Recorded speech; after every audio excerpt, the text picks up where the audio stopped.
Hello sir. पिछले पिछले lecture में धर्म, पंथ और धर्म के नाम पर जो पाखंड वगैरह फैलाया जा रहा है, या अधर्म, हिंसा जो फैलाया जा रहा है, और वो कौन से धर्म की बात कर रहे हैं ये लोग? वैदिक धर्म की बात कर रहे हैं, सनातन धर्म की बात कर रहे हैं, कि हिंदू धर्म की बात कर रहे हैं, कि वैष्णव धर्म की बात कर रहे हैं? इनको खुद ही नहीं मालूम वो कौन से धर्म की बात कर रहे हैं, किस काल में वो जाना चाहते हैं। वो 3000 बीसी में जाना चाहते हैं कि 2000 बीसी में जाना चाहते हैं, कि कौन सा स्वर्णिम युग था जिसको कि वो दोबारा पाना चाहते हैं। वो मुसलमानों को बोलते हैं कि मुसलमान मुगल साम्राज्य दोबारा लाना चाहते हैं, पर आप कौन सा साम्राज्य दोबारा लाना चाहते हो? शुंग, पुष्यमित्र शुंग का लाना चाहते हो, कि महाभारत काल दोबारा लाना चाहते हो, कि रामायण काल दोबारा लाना चाहते हो? कौन सा काल लाना चाहते हो दोबारा?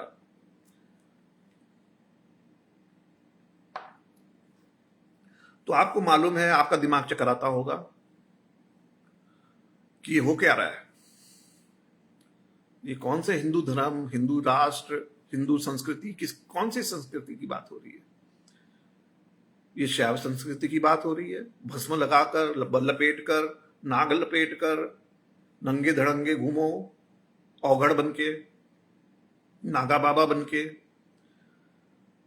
कि कौन से धर्म की बात हो रही है? तो मैं थोड़ा सा चर्चा करना चाहता था। दोबारा मैं रिकॉर्ड कर रहा हूं क्योंकि पहली रिकॉर्डिंग हुई नहीं, तो मुझे दोबारा रिपीट करना पड़ रहा है। मैं वैदिक काल से चालू करता हूं। वैदिक काल मतलब आर्यों का आगमन, भारत मतलब आर्यावर्त क्षेत्र। आर्यावर्त क्षेत्र मतलब विंध्य पहाड़ियों से लेके ऊपर गंगा, पर्टिकुलरली गंगा, यमुना, दोआब, और नीचे नर्मदा और ये गोदावरी। बेसिकली आर्यावर्त आपको मालूम है कि उसकी सीमाएं उत्तर भारत में विंध्य पहाड़ियों के ऊपर तक थी, दक्षिण भारत में नहीं थी। तो ये आर्यों का आगमन 1500 बीसी से लेकर 500-600 बीसी तक, जब वैदिक काल का पतन हुआ। वैदिक जो धर्म था वो प्राकृतिक देवी देवताओं को खुश करने के लिए, क्योंकि ये जो आर्य थे ये कृषक थे, जिनको कि ऋग्वेद में जरित या जरित्री, जिनको आज हम जाट शब्द बोलते हैं। तो ये जो जाट लोग थे, जो कि आर्यन लोग थे, ये मध्य एशिया में मैदानी इलाका जो 3000-4000 किलोमीटर का, साइबेरिया से लेकर बेल्जियम तक जो फैला हुआ विस्तार, वह सबसे बड़ा दुनिया का जो मैदानी क्षेत्र है, उसमें वो लोग कृषि करते थे और पशुपालक थे। 2 कैटेगरी थी। तो पशुपालक भी थे यादव, जो कि बाद में जाके यादव लोग कहलाए, और कृषक भी थे, जो कि जरित्री या जाट लोग कहलाते हैं आज। ये लोग जो है क्लाइमेट चेंज वगैरह की वजह से और आपस में लड़ने झगड़ने के लिए, तो when they were kicked out from that region due to climate change and wars and all, तब वो 1500 बीसी से लेकर इंडस वैली जब सिविलाइजेशन खत्म हो गई, तो इंडस वैली सिविलाइजेशन के लोग ओमान में, बलूचिस्तान में और साउथ इंडिया में आए, और ये आर्यन लोग जो है वो आर्यावर्त क्षेत्र में आए। इनका जो डेफिनेटली कृषि जो है वो क्लाइमेट पे मुख्यतः आधारित थी। तो क्लाइमेट के जो देवी देवता होते हैं, या प्रकृति के जो देवी देवता, इंद्र देवता, वरुण देवता, अग्नि देवता, ये सबकी ये लोग पूजा करते थे। पूजा मतलब यज्ञ और हवन करते थे उनको खुश करने के लिए, और उनको खुश करके यज्ञ का भाग ग्रहण करते थे। बाद में जैसा आपको मालूम है कि ये वैदिक धर्म, हवन कुंड, ये जब इनका वर्चस्व हो गया, ये ऋषि मुनियों का, तो ये आपस में लड़ भगड़ लिए। तो उसमें आपको मालूम है विश्वामित्र और वशिष्ठ की लड़ाई आपस में, जो कि दशराज युद्ध के संदर्भ में कही गई ऋग्वेद में। 9वें उसमें है शायद, जिसमें भी है। ऋग्वेद में दशराज युद्ध, जिसमें एक तरफ विश्वामित्र का नेतृत्व था या उपरोहित थे, दूसरी तरफ वशिष्ठ थे। एक तरफ राजा सुदास, दूसरी तरफ 10 क्षत्रिय क्लान, जिसमें 5 वैदिक 5 नॉन वैदिक। वो दशराज युद्ध के पीछे बारे में चर्चा हो चुकी है पहले। बाद में ये लोग जो है वो तुर्कमेनिस्तान और किर्गिस्तान, तजाकिस्तान, वो सारे तान एरिया से एक ईरान की तरफ, फिर एक पेशावर, इस्लामाबाद वगैरह होते हुए और इधर इंडिया में एंटर हुए, रावी नदी को पार करके पंजाब में, हाँ, सप्त सिंधु को क्रॉस करके, और उसके बाद गंगा जमुना दुआब में क्षेत्र में आए। आर्यावर्त उनको नाम दिया। तो जब इसका पतन हुआ तो उसमें एक तो विश्वामित्र वशिष्ठ के आपस में संघर्ष की कहानी, फिर अगस्त्य, ये अगस्त्य मुनि क्या हुए, वो बनारस में सबसे लड़ झगड़ के, संस्कृत के पंडितों से लड़ झगड़ के वो चले गए विंध्याचल क्रॉस करके, बोले कि हम जा रहे हैं दक्षिण में, और दक्षिण में जाके उन्होंने तमिल भाषा का वो करा, खुंदक खाए हुए संस्कृत के भाषाई लोगों से। तो ऐसा अगस्त्य मुनि की कहानी है कुछ। परशुराम की कहानी आपको पता ही है। तो ऐसे ही सारे जितने खुंदक खाए हुए लड़ाके झगड़ालू बिगड़े हुए जो ऋषि मुनि थे, जो कि अपना अपना वर्चस्व स्थापित करते फिरते थे, कोई ब्रह्म योगी, कोई ब्रह्म ज्ञानी है, तो कोई महाज्ञानी है, तो कोई परमहंस है, पता नहीं क्या क्या उपाधि धारण करते थे उस समय भी, जैसे आजकल भी है ऐसा। सब उपाधि धारण कर करके घूमते हैं, कोई बाबा है, कोई डाबा है, कोई श्री श्री सिर्री सिर्री है, तो कोई जगत गुरु है, तो कोई क्या है, कोई शंकराचार्य है, तो कोई महामंडलेश्वर है, पता नहीं क्या क्या है। तो वो वैदिक काल जब पतन काल चालू हुआ, तब जो है रावण जैसे लोग उनको खाएंगे ना, फिर ऋषि मुनि को खा जाएंगे। तो जब ऐसा काल आया, तब वो काल आते आते वो बौद्ध जैन का समय था, महावीर जैन और गौतम बुद्ध का, 6ठी शताब्दी ईसा पूर्व। तो जो धर्म हुआ करता था, धर्म उस समय भारत में कौन सा था? भारत में धर्म जो था वो मुख्यतः संन्यास धर्म था, पारिव्राजक। जबकि पारिवारिक जिम्मेदारियों से मुक्त होकर चौथी अवस्था में आदमी महावीर जैन जैसे थे, राजपाठ और परिवार त्याग कर संन्यास ग्रहण करते थे, ब्रह्म परायण हो जाते थे, ब्राह्मण बन जाते थे, और सत्य की खोज में निकल जाते थे या ब्रह्म की खोज में निकल जाते थे, और इधर उधर घूमते फिरते थे। ठीक, एक जगह नहीं टिकते थे, घूमते फिरते थे। इसे श्रमण बोलते, श्रमण। श्रमण मतलब पारिव्राजक, मतलब जो सब जगह घूमे फिरे। जैसे सूफी, मिशनरी मतलब वही। तो मिशनरी हो, चाहे सूफी हो, चाहे श्रमण हो, जो एक जगह नहीं टिकता है, जो बेघर बार का होता है, पारिव्राजक होता है, श्रमण होता है, वो धर्म जो है चलता था पूरी दुनिया में। धर्म का मतलब वही होता था कि परिवार का त्याग करके और ब्रह्म परायण हो जाना। उसमें जो जैन धर्म थे वो बड़े हठ धर्मी थे। हठ धर्मी मतलब कि उनके रूल्स रेगुलेशन बड़े तगड़े होते थे। तगड़े इसलिए, जैन धर्म महावीर के पहले से है, ऐसा नहीं है कि महावीर जैन ने जैन, अब धर्म और पंथ में यही फर्क है ना, कि धर्म मतलब सन्यासी लोग पहले से होते रहे, यानी कि महावीर जैन जो है वो पहले सन्यासी हुए, उनके पहले 24 जैन तीर्थंकर हो चुके हैं। गौतम बुद्ध के पहले, गौतम बुद्ध तो 28वें थे, उसके पहले 27 बौद्ध भी हो चुके हैं। तो बौद्ध धर्म चाहे जैन धर्म, या जो धर्म आप बोल रहे हो, बौद्ध भी हटा दो, जैन भी हटा दो, जो ब्रह्म के परायण हो जाए, जो सत्य की खोज के लिए निकल जाए, इसको धर्म कहते थे। तो वो कोई यंग एज में नहीं निकला जाता था। यंग एज में तो गौतम बुद्ध निकले पहली बार। वो नॉर्मली या कोई निकलते भी होंगे, मुझे इतना उसके बारे में कोई बहुत वो नहीं है, 600 सदी ईसा पूर्व की के पहले ऐसा क्या होता था, ये कोई लिखित प्रमाण वगैरह नहीं है उसका।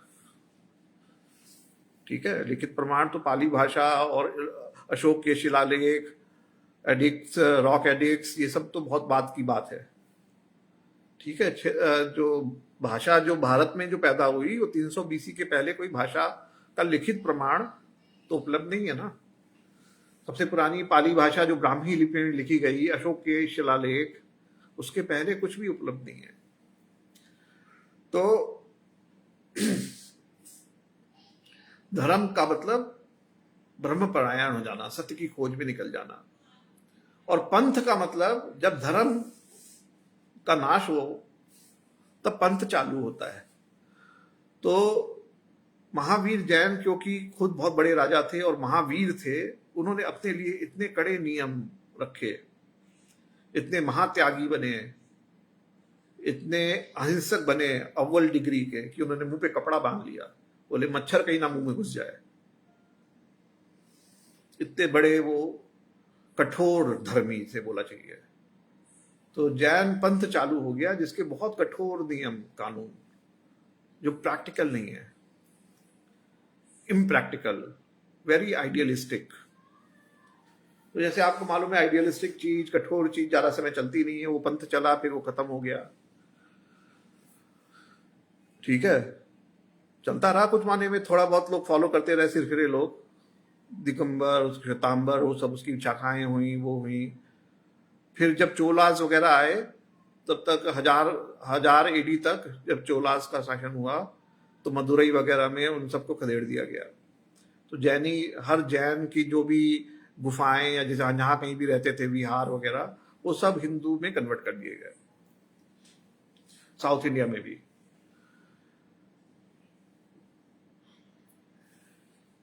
बुद्धों का क्या हुआ? महात्मा बुद्ध जब आए तो उन्होंने भी इन लोगों को फॉलो करना चालू किया,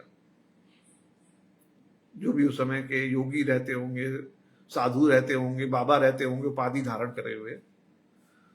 फिर उन्होंने कहा कि भैया कुछ भी फॉलो करने से सत्य तक नहीं पहुंचा जाता है, सत्य तक खुद पहुंचा जाता है। जब हम सब कुछ फॉलो करना बंद कर देते हैं, सारी चीजों को त्याग, सारा ज्ञान जो थोपा हुआ ज्ञान होता है, सारी मान्यताएं, सारी रूढ़ियां, वो सब हम छोड़ देते हैं और आत्मा की खोज में निकल जाते हैं। आत्मा मतलब कि स्वधर्म मतलब कि हम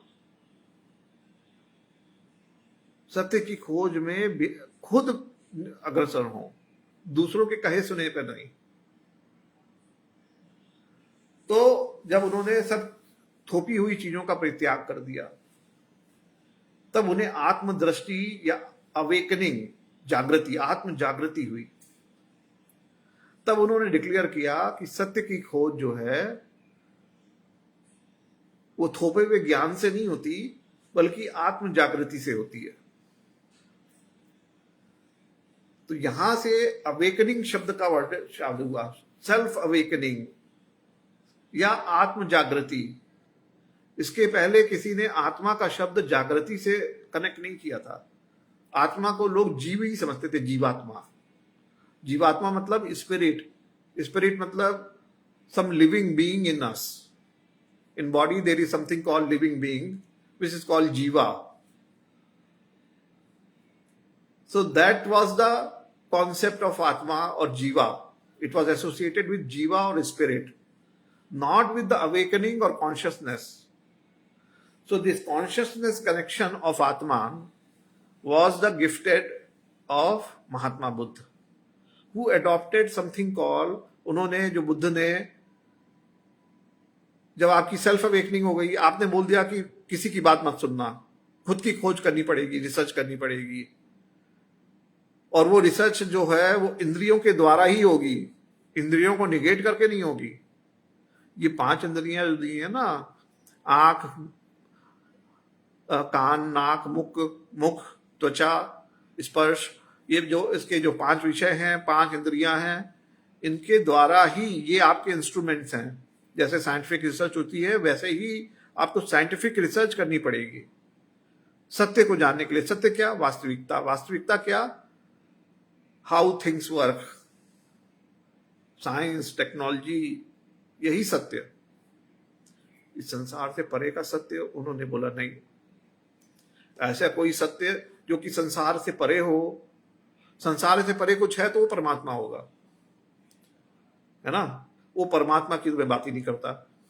बोले कि मैं तो सत्य की बात करता हूं। कौन से सत्य की? जो कि पांचों इंद्रियों के द्वारा हम शोध करते हैं, साइंस और टेक्नोलॉजी को एस्टैब्लिश करने वाला महात्मा बुद्ध। बोले कि ये धर्म और साइंस टेक्नोलॉजी कोई दो अलग चीज नहीं है।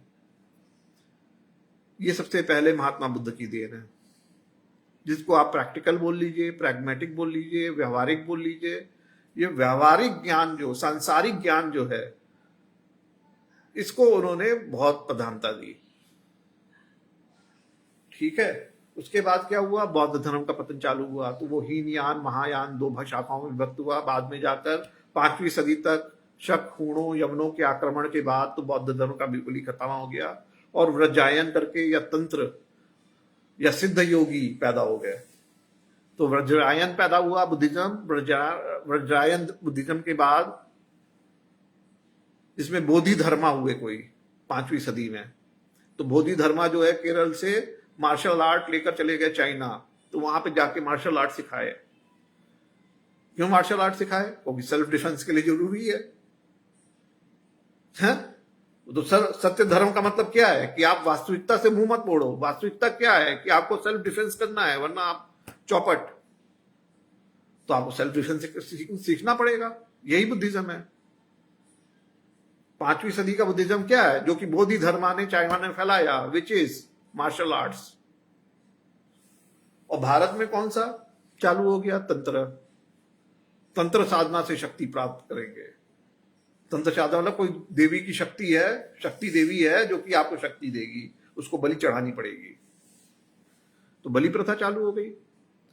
तो ये व्रजायन बुद्धिज्म है, जिसमें कि तंत्र मंत्र यंत्र ये सब साधना की बात चलती है। बाद में आए सिद्ध योगी, वो और भी लंपट, वो बिल्कुल सेक्स में ही उलझे रहते थे, सेक्स से समाधि तक। वो ओशो के पुराने ओशो का जो जन्म हुआ ना आधुनिक समय में, वो सिद्ध योगी रहे होंगे पिछले जन्म में। तो सिद्ध योगियों का क्या था कि सेक्स से समाधि तक। तो tantra was the integral part. मैं उसको कोई निगेटिव नहीं बोल रहा हूं, हो सकता है ऐसा कुछ कि सेक्स से समाधि में मिलती होगी। सिद्ध योगी होते थे उस समय, उन्होंने डिक्लेयर करा है कि सेक्स से समाधि मिलती है, तंत्र साधना जिसे कहते हैं। तो एक तरफ तो चाइना में मार्शल आर्ट हो रही थी और यहाँ पे तंत्र साधना चल रही थी। फिर आपको मालूम है कि वो पंथ जो है, फिर वो पतन। नाथ योगी आ गए 8वीं शताब्दी तक। गुरु गोरखनाथ और मत्स्येंद्र नाथ। तो मत्स्येंद्र नाथ और गुरु गोरखनाथ जी ने क्या कहा कि ये तंत्र फंत्र बकवास चीजें हैं, ये व्यभिचार है, ये कोई ब्रह्म साधना नहीं है, और नाथ पंथ चला दिया।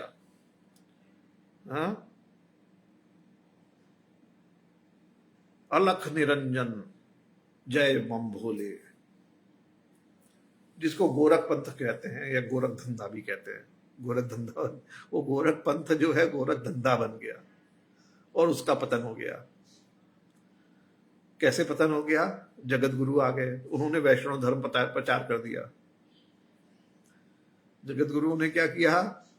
जगत मिथ्या डिक्लेयर कर दिया। पहले तो मिथ्यावाद जिसे बोला जाता है फैला दिया। बोले पूरा जगत मिथ्या है, और ये खाली बुढ़े को नहीं, बच्चे को ही पता होना चाहिए। बोले कि अब क्या है, अब तो जागृति हो गई है। अब कौन सा युग है जिसमें कि बच्चे बच्चे को पता है कि जगत मिथ्या है, तो अब शादी करनी क्यों है? बच्चे को बोलो पैदा होए कि संन्यास ग्रहण कर लो। तो क्या हुआ? सुखदेव मुनि पैदा हुए, व्यासदेव जी, व्यभिचारी व्यासदेव, जिन्होंने मत्स्य कन्या के संग व्यभिचार किया था। तो कौरव पांडव उत्पन्न हुए थे। महाभारत कथा है ना, कोई मेरी कथा थोड़ी भाई, महाभारत की कथा सुनाता हूं आपको। पराशर मुनि थे। पराशर मुनि के पुत्र जो है व्यास मुनि हुए, व्यास मुनि के शुकदेव मुनि हुए, शुकदेव मुनि पैदा हुए तो बोले मैं चल दिया, संन्यास ग्रहण कर लिया। तो व्यास मुनि परेशान हुए, बेटा कहाँ जाता है? बोले कि मैं तो भागवत कथा कहने जाता हूँ, कौन किसका पिता कौन किसका पुत्र। तो पैदा होते ही उनको ज्ञान ही पैदा हो गए। क्या ज्ञान लेकर पैदा हुए थे? कि जगत मिथ्या है। उसके बाद से ऐसे साधु होते हैं। आपको मालूम है आजकल कितने साधु हैं, बाल साधु, बाल सन्यासी। उसका ट्रेंड चल पड़ा कि भैया जगत तो मिथ्या है। तो एक तरफ तो जगत मिथ्या वाला पंथ चलता रहता है, जो साधु सन्यासियों वाला पंथ है, आपको पता ही है। बहुत से मंडल हैं, बहुत से मठ जिसे बोलते हैं, जिसमें कि विवेकानंद जी ने भी एक मठ ज्वाइन कर लिया था या बना दिया था, सन्यासियों वाला, जगत मिथ्या वाला। और दूसरा वैष्णव धर्म। वैष्णव धर्म क्या? जगत गुरु, 5 जगत गुरु हुए, उन्होंने अपना वैष्णव धर्म चला दिया। विष्णु बोले कि भैया नहीं, जगत मिथ्या नहीं है, जगत सत्य है, सत्य भी नहीं है मिथ्या भी नहीं है।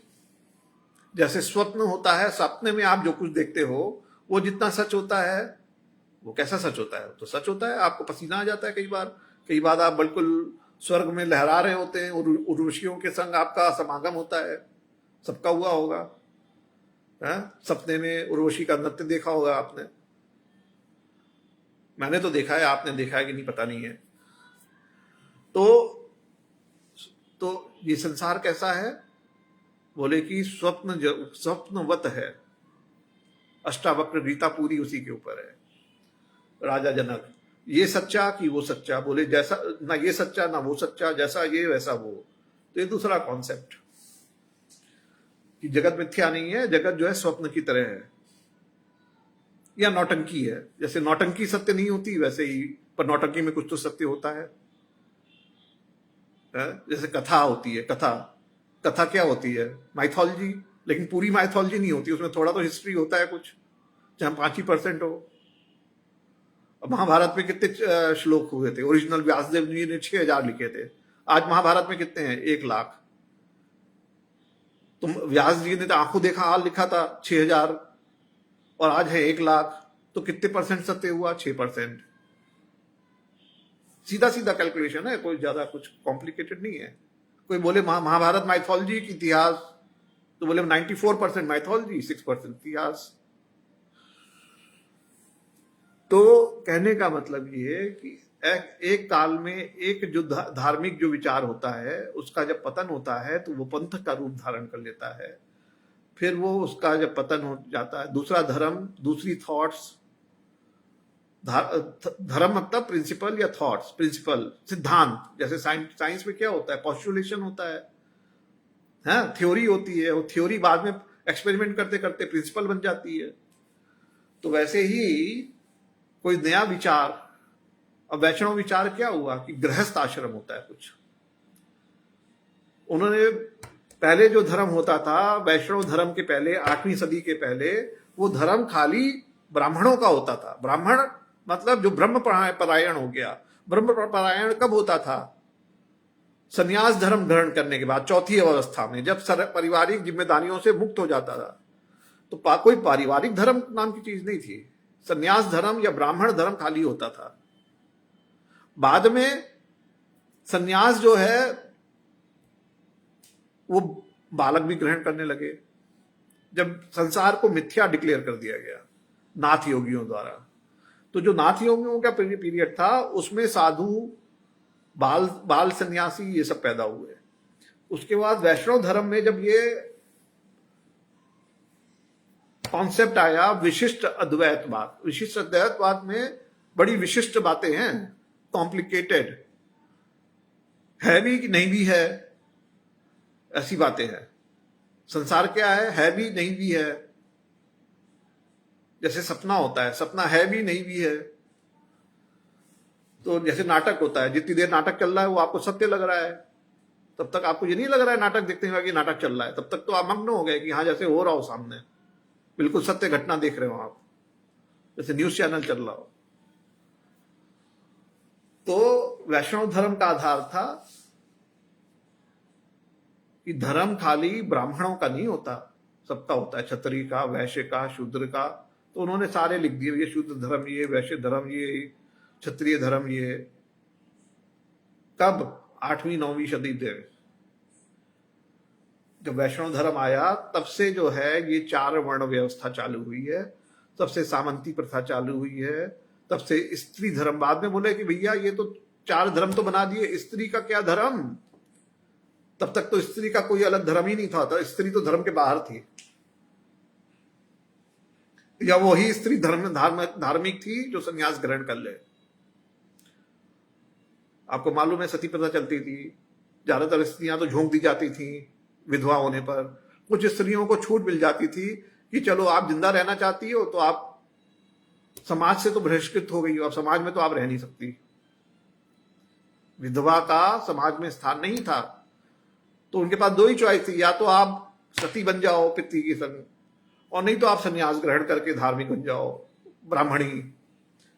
तो ब्राह्मणी बन जाती थी, कुछ होती होंगी ब्राह्मणी, गार्गी यार्गी कुछ। पर जब जब ये आए, वैष्णव धर्म आया, तो स्त्री धर्म, पुरुष धर्म, गृहस्थ धर्म, तब जो ग्रह सूक्त जो है उसी समय लिखे गए, उसके पहले नहीं। कोई मनु संहिता और कुछ कुछ भृगु संहिता सब उल्टी बकवास, कोई संहिता नहीं। अगर वो संहिता अगर लिखी भी गई तो उसमें स्त्री का कोई धर्म नहीं है, आप पढ़ लेना खुद ही। स्त्री खाली भोग की वस्तु है, और स्त्री के ऊपर जो कानून जो लगते हैं उसको तो वैसे ही ढोल गंवार, ढोल है, गंवार है, शूद्र से भी निष्कृष्ट है, और खाली ताड़ना की अधिकारी है। ठीक है, कब तक? जब तक वैष्णव धर्म नहीं आया। वैष्णव धर्म आ गया तो प्रसाद चढ़ाना होगा वैष्णव जी को। भाई प्रसाद तो स्त्री ही बनाएगी, तो जब स्त्री प्रसाद बनाएगी तो वो निकृष्ट कैसे हुई? वो तो धार्मिक हो गई। तो धार्मिक स्त्री जो है वो भोग लगाने वाली स्त्री है। धार्मिक स्त्री का सबसे पहला धर्म है भोग लगाकर, शुद्ध होकर। कैसे भोग लगाएगी? नहाए बिना नहीं, सबसे पहले तो उठ के नहाना है। नहाए बिना तो आप चौके में आपका प्रवेश वर्जित है। स्त्री धर्म क्या है? भोग लगाकर, और परिवार सबको जो है स्वादिष्ट भोजन, और खासतौर से ब्राह्मणों को, उनको तो पूड़ी कचौड़ी से नीचे काम नहीं चलता। पूड़ी कचौड़ी हलवा अलग से, ठीक है ना? तो ये हो गया स्त्री धर्म। क्या? सेवा। किसकी सेवा? ब्राह्मणों की, भगवान की। सबसे पहले भगवान के नाम पे ब्राह्मण, भगवान के कौन? ठेकेदार ब्राह्मण। तो ब्राह्मण की सेवा, ठीक है ना? तो वो वैष्णव धर्म है। आपको मालूम है वैष्णव धर्म का पतन क्यों हुआ, कैसे हुआ? और वैष्णव मतलब वही शैव, उसके पहले शैव भी था, तो शैव में वो थोड़ा संन्यास, वो शैव वाला तो बता ही दिया हमने, सिद्ध योगी, नाथ योगी, वो सब शैव पंथी थे। और ये वैष्णव धर्म हो गया। तो वैष्णव धर्म जब पंथ का नाम ले लिया, उसमें नियम कानून बहुत ज्यादा स्ट्रिक्ट, जो कि अभी तक फॉलो होते रहे 20वीं सदी तक। उसके बाद उसका भी पतन। बोले स्त्रियां तो बड़ी जागृत हो गई हैं, अब तो ये भी धार्मिक हो गई हैं। धार्मिक इन द सेंस कि उनको भी सत्य ज्ञान हो गया है, आत्मज्ञान हो गया है। अब ये आत्मज्ञान की अधिकारी स्त्री कहां से हो गई? स्त्री के लिए तो रूल्स है। आत्मज्ञानी हो गई। बोले हाँ, आत्मज्ञानी हो गए तो वो ब्राह्मण की और चुटिया ही उखाड़ लें, धोती खोल दें, तो बड़ी समस्या ब्राह्मणों के लिए। तो अब आते आते आधुनिक युग में स्त्रियां इतनी स्वच्छंद और बिगड़ गई हैं कि वो आत्मज्ञानी होने लगी हैं। अब ब्राह्मणों की खैर नहीं। तो अब ब्राह्मणों को कौन सा युग लेके आना है? बोले अरे कोई भी चलेगा, वैष्णव वाला भी चलेगा, नाथ वाला, नाथ योगियों वाला चलेगा, सिद्ध योगियों वाला भी चलेगा, कोई भी चलेगा, पर ये आधुनिक युग नहीं चलेगा। क्योंकि आधुनिक युग में स्त्रियां जो हैं स्वच्छंद हो गई हैं। क्या प्रॉब्लम है? बोले आधुनिक युग में तो अब नहीं चलेगा, क्योंकि वैष्णव धर्म का पतन है और स्त्रियां स्वच्छंद हो गई हैं। अब वो भोग लगाती नहीं है, और ब्राह्मणों को जिमाती नहीं है, उल्टी उनकी कोल पट्टी खोल देती हैं, उनकी धोती का वो खोल दें, उनकी चोटी का ब्राह्मण बोले मालिश कर, पैर दबा, तो को धोती खोल दें। ऐसी उद्दंड पहलवान, तो पहलवान धरने पे बैठी है ना, उन्होंने ब्राह्मणों की ऐसी तैसी कर दी, बोली पहलवानी दिखा दी पूरी। बोले तो पहलवानी दिखा दी। ऐसी स्त्रियों की कई कल्पना कर सकता है कोई वैष्णव धर्मी? बिल्कुल घोर अधर्म हो गया। तो ऐसे धर्म चेंज होता है सर, और ऐसे जो है धर्म के नाम पे पाखंड और वो फैलाया जाता है अधर्म। इस वस्तु स्थिति को समझ के महात्मा बुद्ध द्वारा दिखाए गए मार्ग को, जिसमें आत्मशुद्धि, चित्त शुद्धि, साधना, अपना स्वयं का कॉन्शियसनेस का एलिवेशन, आत्मदर्शन, आत्म जागृति करते हुए, जो कि आदमी में आत्म जागृति नहीं है, जो अपना भला नहीं करता, जो अपने को धोखा देता है, वो क्या परिवार का भला करेगा, वो क्या समाज का भला करेगा? वो देश का तो छोड़ ही दो, देश का तो कॉन्सेप्ट ही बकवास है। बकवास मतलब वो प्रैक्टिकल है, मतलब बकवास तो नहीं है, वो भी सत्य है आज का।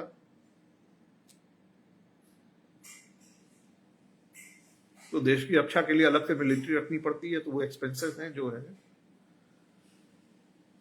और जिसको ज्यादा देश प्रेम हो वो जाके ज्वाइन कर ले उसको मिलिट्री। वो बकवास क्या करता रहता है घर में बैठ के?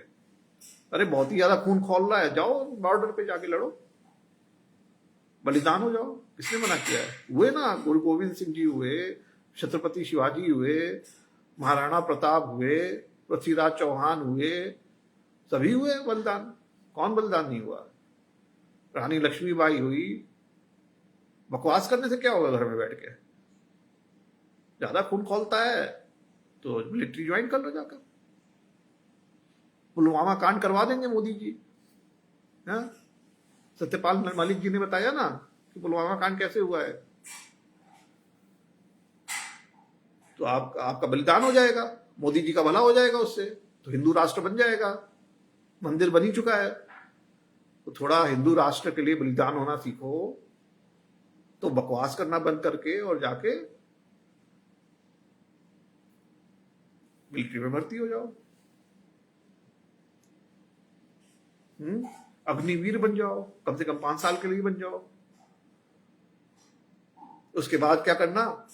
ज्वाइन कर लेना बीजेपी, आरएसएस, हिंदू राष्ट्र की सेवा करना, इधर उधर दंगे करना, गुंडागर्दी करना, मॉब लिंचिंग करना, गौ रक्षा करना, ब्राह्मणों की सेवा करना, बाबाओं की, अपनी बहू बेटियों को बोल देना कि वो भी सेवा करा करें, मालिश करें, चंपी करें, पैर दबाएं, जिमाएं उनको घर में बुलाकर। पर जिमाने के लिए एक शर्त हुआ करती थी पहले, गीले कपड़े में, एक कपड़ा गीला ट्रांसपेरेंट बिल्कुल होना चाहिए था, तब अपने हाथ से परोसना चाहिए शुद्ध खाना। किसको? घर की स्त्री को, गीले वस्त्रों में, एक वस्त्र में आकर, और अपने हाथ से जिमाना चाहिए ब्राह्मण देवता को। जय महाकाल।